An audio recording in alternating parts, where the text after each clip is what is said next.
संदेश न्यूज के खास कार्यक्रम टू द पॉइंट में आपका स्वागत है। आज हमारे साथ बातचीत करने के लिए बीजेपी नेता और स्पोक्स पर्सन मीनाक्षी लेखी होंगे।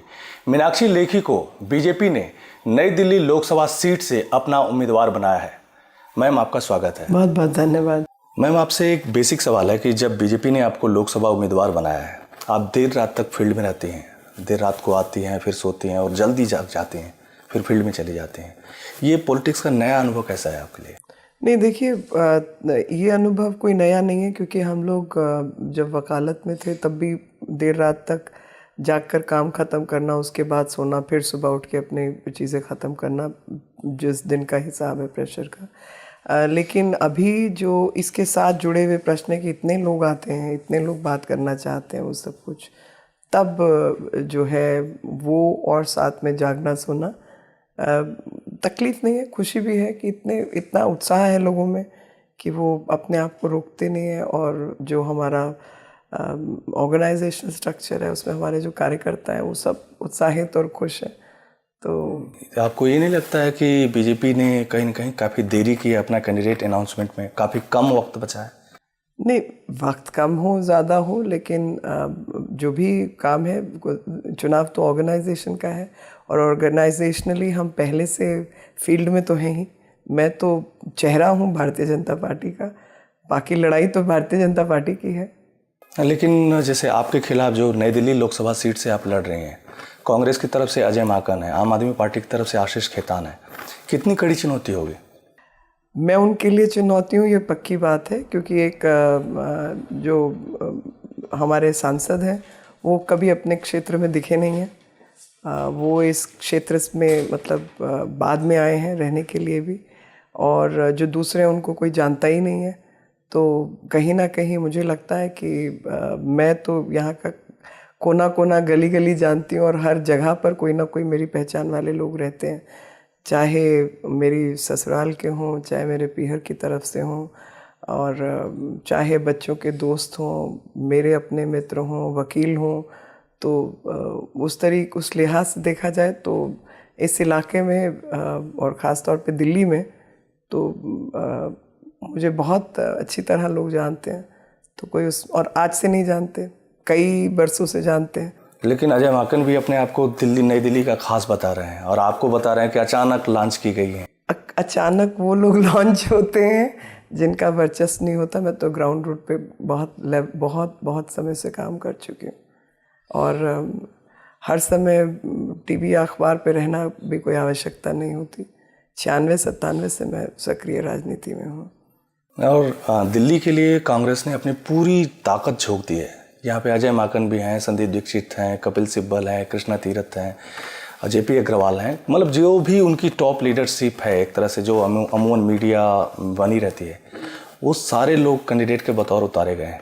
तो आपको क्या लगता है बीजेपी यहाँ पे किस तरह का परफॉर्मेंस करेगी? देखिए, बीजेपी बेहतर परफॉर्मेंस करेगी, क्योंकि जो चेहरे हैं वही चेहरे हैं जो कि जिम्मेवार हैं कुशासन के लिए, वही चेहरे हैं जो कि केंद्र में कुशासन की व्यवस्था के लिए जिम्मेवार हैं। इसमें से 3 लोग तो मंत्री रह चुके हैं, पूर्व में कोई और पोस्ट पे रह चुके हैं। तो इस समय जो इन लोगों की खिलाफत है वो इनके अपने लोग से लेकर तमाम जन जो हैं वो करेंगे और कर रहे हैं, क्योंकि इन्होंने इस समय पर पिछले 10 सालों में ख़ास तौर पर देश को और प्रदेश को सिवाय कुशासन के कुछ नहीं दिया। और हम नए चेहरों के साथ, नए लोगों के साथ, जिनकी अपनी पकड़ है समाज पर, सुशासन की व्यवस्था के लिए काम करेंगे। लेकिन यहाँ पे आम आदमी पार्टी भी है जो अपने जीत के दावे भी कर रहे हैं। कुछ सर्वे ये दिखा रहे हैं कि आम आदमी पार्टी यहाँ पे 3 से 4 सीटें जीत सकते हैं। देखिए, ये वो सर्वे हैं जो कि योगेंद्र यादव जी पहले चैलेंज कर चुके हैं। तो इन सर्वेस का कोई महत्व नहीं है, क्योंकि जिस तरीके की 50 दिन की सरकार इन्होंने दी है वो भी सब लोगों के सामने है। 50 दिन का मनरेगा भत्ता प्राप्त किया, मुख्यमंत्री से इस्तीफ़ा दिया, एमएलए के जितने फ़ायदे हैं, घर, गाड़ी, पैसा, वो सब इनको मिल रहा है। और कहीं ना कहीं जो इनका खेल था वो ये था कि इसके बाद, चुनाव के बाद में, ये वापस मुख्यमंत्री बने रहें, और वो पूरे देश को पता है। लेकिन यही सर्वे बीजेपी को भी आगे बढ़ते हुए दिखाई दे रहे हैं। बीजेपी को तो नकारा नहीं जा सकता ना, तब तो बिल्कुल ही झूठा हो जाएगा। तो झूठ कितने परसेंटेज तक बोलना है वो एक अलग विषय है, सर्वे कैसे कंडक्ट करना है वो एक अलग विषय है। लेकिन इस समय मोदी जी की बहुत स्ट्रॉन्ग वेव है, क्योंकि मैं तो लोगों के बीच में जा रही हूँ और हर व्यक्ति जो है कुशासन की व्यवस्था से निवृत्ति चाहता है, और कोई नहीं चाहता कि अब एक रुपया एक डॉलर के बराबर था 1947 में, आज 64 रुपये एक डॉलर के बराबर है, और आने वाले समय में 100 रुपये जो है एक डॉलर के बराबर हो जाए। तो ये मोदी जी की वेव है या बीजेपी की भी वेव है? नहीं, मोदी जी तो भारतीय जनता पार्टी का चेहरा है जी, और मोदी वेव और बीजेपी की वेव में कोई अंतर नहीं है, लेकिन उस चेहरे में जो कैरिज्मा है उसका फ़ायदा जाहिर तौर पे भारतीय जनता पार्टी को होगा। चुनाव तो बीजेपी का ही है ना। तो आपको ये नहीं लगता है कहीं ना कहीं मोदी के चक्कर में, यानी मोदी का चेहरा आगे करने के चक्कर में बीजेपी थोड़ा पीछे छूट गई? बिल्कुल नहीं, बिल्कुल नहीं। वो एक ही सिक्के के दो पहलू हैं। बीजेपी और नरेंद्र मोदी में अंतर क्या है? वो तो अब अगर आप सोचें कि नई दिल्ली क्षेत्र से मैं चुनाव लड़ रही हूँ, तो मैं नहीं चुनाव लड़ रही, मेरा पार्टी का हर कार्यकर्ता चुनाव लड़ रहा है, और जो हमारे संगठन के लोग हैं वो पूरी तरीके से लगे हुए हैं चुनाव के अंदर। तो चुनाव तो उन लोगों का है, मैं तो मात्र चेहरा हूँ। जैसे दिल्ली के विधानसभा चुनाव में भी जनता ने एक चीज़ दिखाया कि अधिकतर लोग बीजेपी के साथ साथ झाड़ू पे भी एक मुश्त वोट मारते गए, यानी केजरीवाल झाड़ू का प्रतीक बन चुके थे। क्या नरेंद्र मोदी भी कमल का प्रतीक बन चुके हैं? नरेंद्र मोदी तो हैं ही कमल का प्रतीक, और अपना जीवन उन्होंने जैसे निर्वाह किया वो कमल का ही प्रतीक है। और जो झाड़ू का प्रतीक बने थे, अब जनता ने उनको झाड़ू लगाने का तय कर लिया, वो भी स्पष्ट है। हाँ, लेकिन ये क्या जनता में मैसेज कन्वे हो चुका है कि अगर मोदी को वोट देना है तो कमल पे ही से? कोई कन्फ्यूजन नहीं? नहीं नहीं, इसमें क्या कन्फ्यूजन है? इसमें कोई कन्फ्यूजन नहीं है, बल्कि उन लोगों से पूछिए जिन्होंने नरेंद्र मोदी के नाम पे वोट मांगा था। जो 28 सीटें आई हैं उसमें भी इन्होंने ये कह के वोट मांगा था, Kejriwal for CM if Modi for PM. तो वो तो स्पष्ट है कि ये वो लोग हैं जो कि खुद समय अनुसार जिस तरफ हवा बह रही है, हर हवा को अपने लिए इस्तेमाल करना चाहते हैं, और उनके मन में कोई और चीज़ नहीं है। मैम, अच्छा एक चीज़ ये बताइए कि कौन सी वजह है जिसकी वजह से बीजेपी का सत्ता में आना जरूरी है, और आप लोग कहते हैं कि कांग्रेस का सत्ता में आना जरूरी क्यों नहीं है? देखिए, अगर मुख्य विषय देखें आप, आज पूरी जनता त्राही त्राही मचा के बैठी है 2-3 विषयों पर: महंगाई, भ्रष्टाचार और असुरक्षा का माहौल। और दिल्ली में ख़ास तौर पर अगर आप देखें तो एक स्टेबल सरकार जो रोज़ धरने पे ना बैठती हो, मेट्रो स्टेशन बंद ना कराती हो, काम करे और झूठे वायदे ना करे। आज आपने देखा वो जो सब्सिडी का कोर्ट ने क्या किया, आपने पैसा एलोकेट नहीं किया, केवल बिना योजना के आपने घोषणा की, और वो घोषणा की ताकि लोकसभा चुनाव में जाते जाते आपको कुछ फ़ायदा मिले। जन लोकपाल भी आपका मात्र एक बहाना था, जिस बहाने के तहत आप अपनी राजनीति कर रहे थे। लेकिन जब शासन की व्यवस्था होती है, आप जनता के मुद्दों पर राजनीति नहीं कर सकते। वहाँ आपको डिलीवर करना होता है, वहाँ आपको काम करके दिखाना होता है, वहाँ पर आप झूठ नहीं बोल सकते। मैं जाती हूँ, कितने लोग कहते हैं, पूछते हैं कुछ कुछ सवाल, तो कई लोग कहते भी हैं कि आप ये कह दीजिए। मैं कहा, मैं कैसे कह दूँ? जो चीज़ें नहीं हो सकती या किस तरीके से होंगी, झूठे वायदे नहीं किए जा सकते। लेकिन केजरीवाल कहते हैं कि उनकी जो 49 दिन की गवर्नमेंट थी सबसे फेयर गवर्नमेंट थी, करप्शन रुक गया था। देखिए, ये एक तो उनको अगर आप मीडिया से हटा देना, अगर आप उनका टीवी चैनल और अखबार हटा दें, तो आपको पता चलेगा उन्होंने क्या काम किया, और उनको भी समझ आएगा कि काम कैसे होता है। और लेकिन मीडिया तो एक हकीकत है, वही मीडिया नरेंद्र मोदी को भी तो कवर करता है। जो व्यक्ति अभी राजनीति में आए हुए उसको 1.5 साल नहीं हुआ, उसको बनाने वाला मीडिया है। उसने ज़मीन पे कोई काम नहीं किया। नरेंद्र मोदी ने अपना पूरा जीवन राजनीति में लगाया है, और पूरे जीवन भर सड़क पे साइकिल से लेकर, पैदल चलकर, स्कूटर पे घूमकर, बसों में चलकर, ट्रेन में घूमकर उन्होंने पूरा देश भ्रमण किया है। ऐसे नहीं बने वो जहाँ तक पहुँचे हैं। यहाँ तो पहले सरकार की नौकरी की, आईआईटी में रहे, उसके बाद उठकर फोर्ड फाउंडेशन की स्कॉलरशिप पे चले गए, और आते ही आपने मीडिया पकड़ लिया। काम क्या किया वो काम बताइए ना। लेकिन वो अपने काम के साथ साथ गुजरात विजिट पे भी गए थे, 4 दिन वहाँ पे रहे। उन्होंने जो गुजरात देखा उसके बाद उन्होंने कहा कि इस देश की सबसे करप्ट गवर्नमेंट अगर कोई है तो गुजरात गवर्नमेंट। देखिए, उसका जो सर्टिफिकेट है वो केजरीवाल जी नहीं इशू करें तो बेहतर होगा। उसका सर्टिफिकेट वहाँ की जनता 3 बार दे चुकी है और चौथी बार देगी। और अगर इनमें इतना दमखम है उसका विरोध करने का तो गुजरात से कहीं से टिकट लेकर चुनाव लड़ें तो और जवाब समझ में आ जाएगा। और ये करप्शन के खिलाफ जो लड़ाई अमूमन आजकल जो छिड़ी हुई है, हर पार्टियां इसमें अपने आप को चैंपियन दिखाने की कोशिश करती हैं। येदियुरप्पा भी कहीं ना कहीं एक सवाल बन के बार बार बीजेपी के सामने आते हैं। आप येदियुरप्पा जी के बारे में जब भी बात करते हैं आप भुला देते हैं कि उनका जो मामला था, और अभी मैं प्रवक्ता की तरह बोल रही हूँ, एक नहीं, आप हर तरह से बोल सकते हैं। नई दिल्ली की नॉमिनी की तरह नहीं बोल रही। तो येदियुरप्पा जी के विषय में हाई कोर्ट ने वो केस क्वॉश किया, उसके बारे में कितनी बार चलाया। आपने एक व्यक्ति को बेईमान घोषित कर दिया, बावजूद उसके कि कोर्ट ने उसके खिलाफ जो लोकायुक्त रिपोर्ट थी उसका जो चैप्टर था वो रिपोर्ट को क्वॉश किया। कितनी बार ये बात चलाई लोगों के बीच में। यानी आपके लहजे में अगर बात की जाए तो येदियुरप्पा जो है एक ईमानदार कमिटेड बीजेपी कार्यकर्ता है।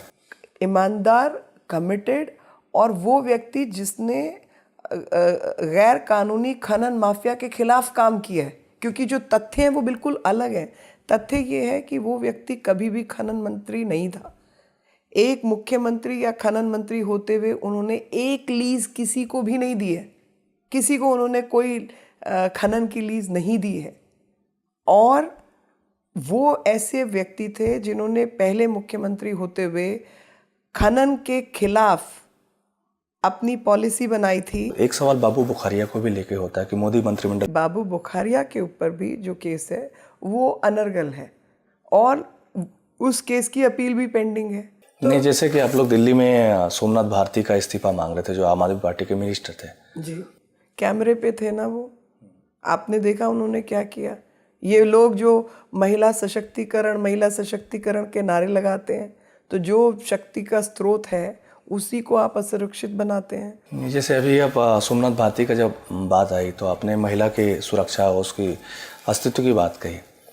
ऐसा ही आपके खिलाफ जो एक कैंडिडेट हैं आशीष खेतान जी, वो एक इसी तरह का खुलासा किए हुए थे नरेंद्र मोदी के बारे में कि एक लड़की के पीछा करने वाला मामला।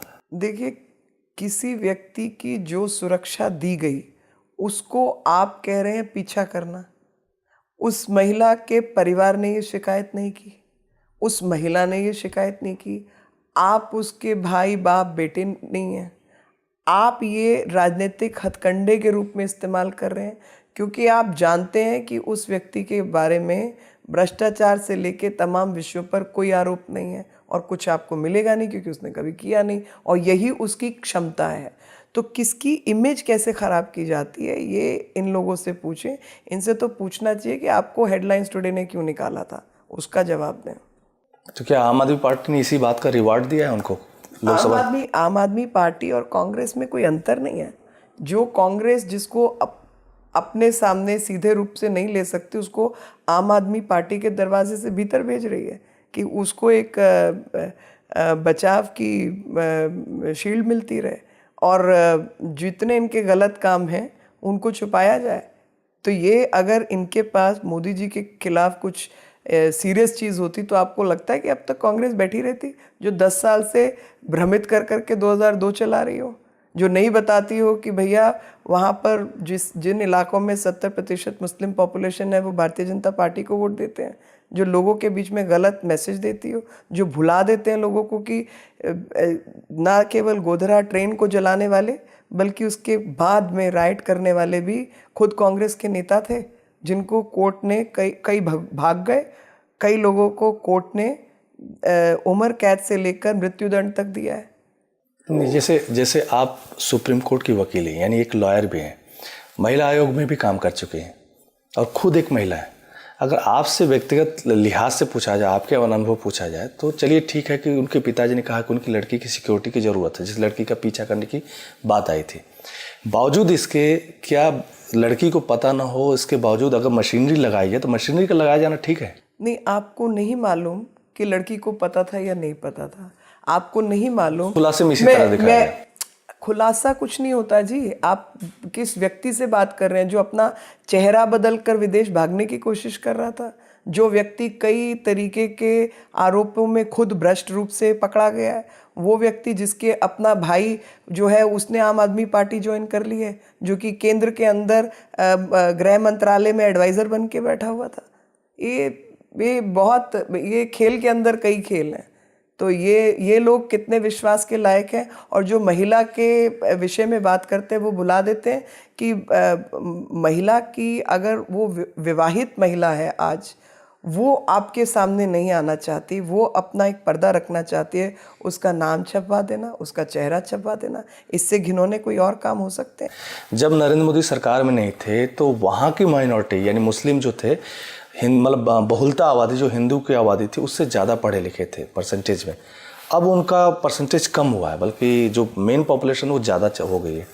आप ये बताने के साथ ये बताना भूल जाते हैं कि सच्चर कमीशन की रिपोर्ट के मुताबिक सबसे बेहतरीन अगर मुसलमानों का विकास हुआ है तो वो गुजरात में वो मोदी के शासन से पहले भी, मोदी के शासन में। और मैं आपको तथ्यों के साथ बता रही हूँ।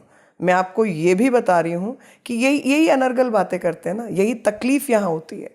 तकलीफ का विषय ये है कि किस तरीके से आपको घुमाना है, चलाना है, वो एक एजेंडा के तहत होती हैं चीज़ें।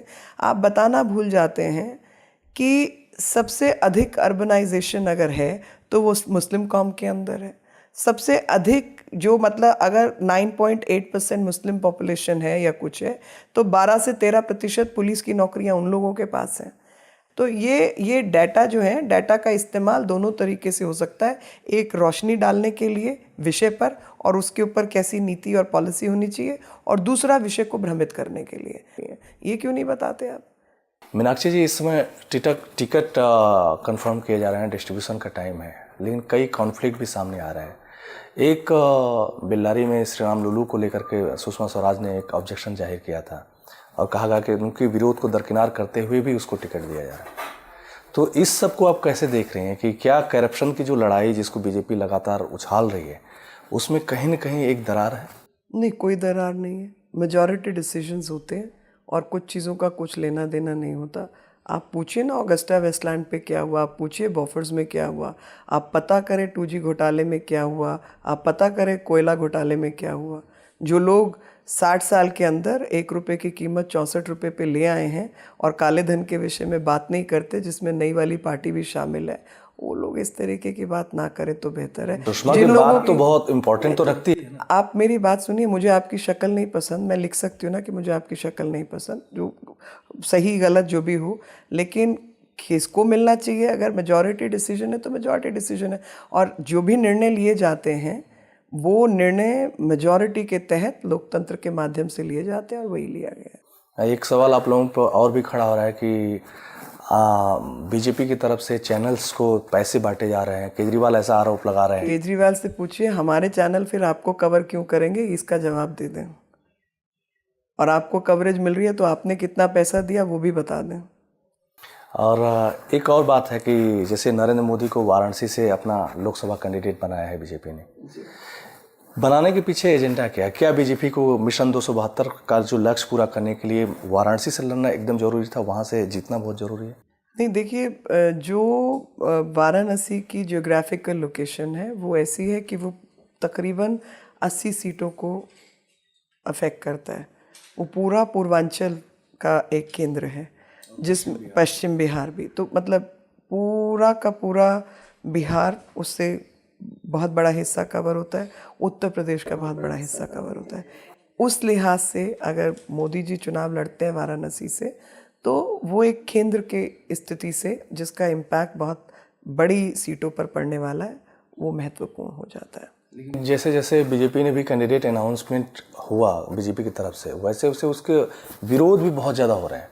देखिए, जहाँ पे संगठित राजनीति होती है वहाँ पर लोगों के इच्छाएं होने में भी कोई बुराई नहीं है और इच्छाएं रखने में भी कोई बुराई नहीं है, लेकिन इच्छाएं तब तक जब तक टिकट वितरण ना हो। टिकट वितरण के बाद पूरी पार्टी को उस व्यक्ति के साथ खड़ा रहना है।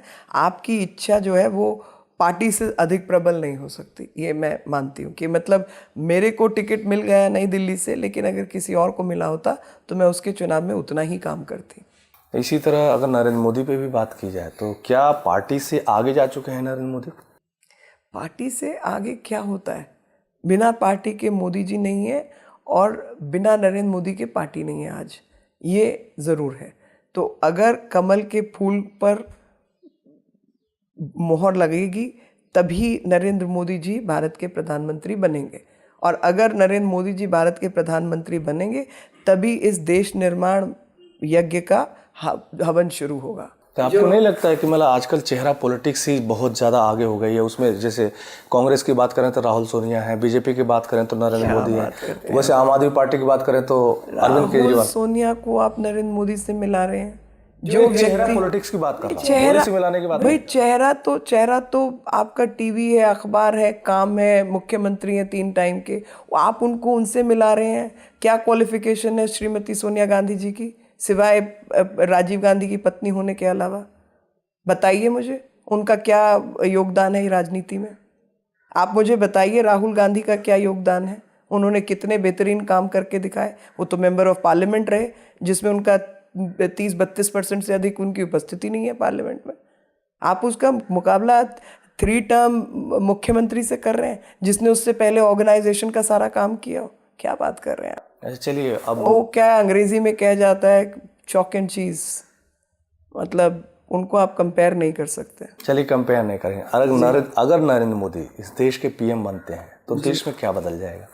देश में शासन की व्यवस्था बदलेगी, देश में सुरक्षा का माहौल होगा, और देश में जिस अर्थव्यवस्था के तहत 25 लाख इन्होंने 10 साल के अंदर नौकरियां दी हैं, जबकि एनडीए के समय पर 5.5 करोड़ से ऊपर 5.6 के आसपास की फिगर थी, हमने नौकरियां रोजगार दिए थे। तो सबसे पहले हम उस व्यवस्था को बदलेंगे और लोगों के मानस में जो 5 किलो चावल और 10 किलो आटे की प्रवृत्ति है उसकी बजाय खुद स्वावलंबी होने के लिए, खुद से उनको काम करने के लिए, देश की प्रगति में, देश के निर्माण में सबका सहयोग हो, उस पर काम हो। विकिलीक्स में दिखाया गया है कि नरेंद्र मोदी चूंकि इतने ईमानदार हैं इसलिए अमेरिका उनसे डरता है। इसी टाइप की चीज़ें जो कैंपेन चल रही है तो क्या इंटेंसली बीजेपी की तरफ से ऐसा चलाया जा रहा है या किसी दूसरे अपोजिशन की तरफ? देखिए, बहुत सारे भक्त हैं उनके, बहुत लोग उनको चाहते हैं, और जो फैक्ट है उस पर वो लोग अपने अपने तरीके से कुछ कुछ करते रहते हैं। लेकिन इसमें जो महत्वपूर्ण विषय वो ये है कि विकीलीक्स ने जब ये कहा कि नरेंद्र मोदी इनकरप्टेबल है, आपने उस बात को क्यों नहीं उठाया? ये कहा ना विकीलीक्स ने, तो आप मानते हैं कि नहीं, विकीलीक्स ने ये कहा कि उनकी तरफ से ऐसा कोई भी स्टेटमेंट, भाई मैं उन विकीलीक्स की तरफ से स्टेटमेंट नहीं आ सकता। तो जो गलती है वो डिपिक्शन की है कि अगर पोस्टर के अंदर विकीलीक्स में जूलियन असांज का चेहरा बना दिया तो वो गलत है। लेकिन जूलियन असांज ने जब विकीलीक्स के केबल्स लीक किए तो उसमें एक केबल था जिसमें कहा कि नरेंद्र मोदी इनकरप्टेबल है। आपने वो तो फैक्ट है ना। तो अगर वो इनकरप्टेबल है और उसको आप करप्ट नहीं कर सकते, भ्रष्टाचारी नहीं घोषित कर सकते, इसलिए वो आदमी खतरनाक है, तो वो तो सत्य है ना, वो तो फैक्ट है। वो तो अगर विकीलीक्स के हिसाब से माना जाए तो वास्तव में अमेरिका डर रहा है।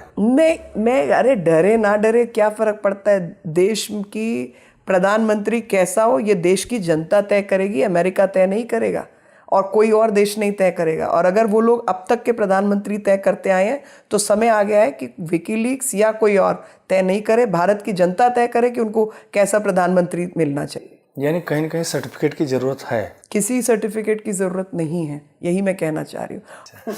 चलिए अच्छा ये बताइए कि अब जब इलेक्शन है 2 महीने में सारे रिजल्ट आ जाएंगे, बीजेपी को क्या उम्मीद है? हम अपना लक्ष्य 272 प्राप्त करेंगे। भारत के अगले प्रधानमंत्री श्रीमान नरेंद्र मोदी होंगे और भारतीय जनता पार्टी की सरकार होगी केंद्र में। ऐसा देश ने मानस बना लिया है, क्योंकि देश निर्माण का जो यज्ञ चल रहा है उसमें सब लोग अपनी आहुति डालने के लिए तैयार हैं। अगर मान लीजिए बीजेपी अपने से मेजॉरिटी में नहीं आती है और एलायंस की जरूरत पड़ती है, हम अगर की बात ही नहीं करते हैं। भारतीय जनता पार्टी की अगली सरकार है, कैसे बनेगी, क्या होगा, वो आपको नतीजों के सिर्फ अपने बलबूते पे या एलायंस भी? जैसे भी होगा। ये हाइपोथेटिकल प्रश्नों का मैं जवाब नहीं देती। अभी ना तो नतीजे आए हैं ना चुनाव खत्म हुआ है। लेकिन उम्मीद है कि मिशन 272 जो प्लस है भारतीय जनता पार्टी की अगली सरकार बन रही है और ये कांग्रेस वाले भी जानते हैं, इसीलिए उन्होंने गैर कानूनी तौर पर आम आदमी पार्टी को जन्म भी दिया है। उसका नतीजा दिल्ली की प्रदेश की जनता ने देख लिया, देश की जनता ने भी देख लिया।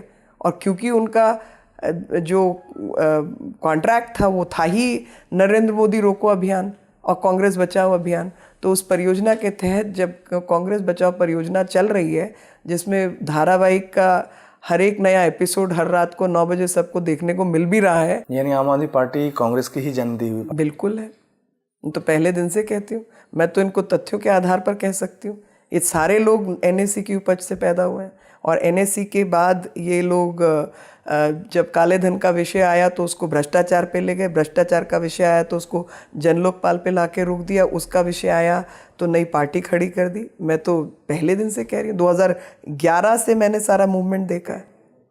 चलिए ma'am, thank you. Thank you, thank you. तो ये थी मीनाक्षी लेखी जी, जिनका कहना है कि आम आदमी पार्टी अपने आप में कोई स्वतंत्र पार्टी नहीं है, बल्कि कांग्रेस की जन्म दी हुई पार्टी है।